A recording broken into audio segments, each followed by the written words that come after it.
तो 240 आ गया जी बुलबुल का बच्चा 2026 मॉडल तेन हुक दी है ला के असां एडजस्टेबल हुक आ तो यह दे सकते तुसी कड़े नाल लगे जे इधर भी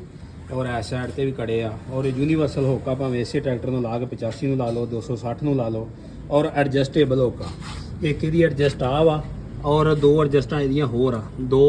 यानी कि इत्थे उधरों इस किलियां च करोगे थोड़ी जी उच्ची हो जाएगी और बिल्कुल थल्ले करोगे तो इन्हां किलियां च करेगी फिर थोड़ी जी होर उच्ची हो जाएगी और इसे तरह ही ਇਹਨੂੰ ਪੀਟੀਓ ਤੋਂ ਥੱਲੇ ਵੀ ਕਰ ਸਕਦੇ ਆ ਤੇ ਆ ਕਿੱਲੀਆਂ ਕੱਢੋ ਇਹਦੀ ਸਾਈਡ ਬਦਲਾਓ ਜਿਸ ਤਰ੍ਹਾਂ ਫੀਟ ਦੀ ਬਦਲਾਈ ਦੀ ਆ ਤੇ ਇਹ ਪੁੱਠੀ ਵੀ ਹੋ ਜਾਂਦੀ ਆ ਪੀਟੀਓ ਤੋਂ ਥੱਲੇ ਵੀ ਆ ਜਾਂਦੀ ਆ ਅਗਰ ਕਿਸੇ ਨੇ ਮਸ਼ੀਨ ਚਲਾਉਣੀ ਹੋਵੇ 400 ਰੁਪਏ ਨਾਲ ਚਲਾਉਣਾ ਹੋਵੇ ਤੇ ਇਹਦੇ ਨਾਲ ਇੰਜ ਹੀ ਚੱਲ ਜਾਂਦਾ ਵਾ ਕਿੱਲੀ ਕੱਢ ਕੇ ਤੇ ਛੋਟੀਆਂ ਕਿੱਲੀਆਂ ਦੋ ਪਾ ਲਓ ਤੇ ਇਹਦੇ ਨਾਲ ਜੋ ਮਰਜ਼ੀ ਚਲਾਓ ਐਡਜਸਟੇਬਲ ਆ ਤੇ ਫੁੱਲ ਹੈਵੀ ਡਿਊਟੀ ਮਾਲ ਦੇ ਵਿੱਚ ਬਣੀ ਆ ਤੇ ਟਰੈਕਟਰ ਤੁਹਾਨੂੰ ਦਿਖਾਉਂਦੇ ਆ 2026 ਮਾਡਲ ਟਰੈਕਟਰ ਆਇਆ ਜੇ ਤੇ 2026 ਮਾਡਲ ਟਰੈਕਟਰ ਨੂੰ ਅੱਜ ਹੁੱਕ ਦਿੱਤੀ ਫਿੱਟ ਕਰਕੇ ਤੇ ਹੁੱਕ ਦੀ ਕੀਮਤ ਹੈਗੀ ਜੇ 40,000 ਰੁਪਈਆ ਤੇ ਰਾਬਤਾ ਨੰਬਰ ਹੈਗਾ ਜੇ 0347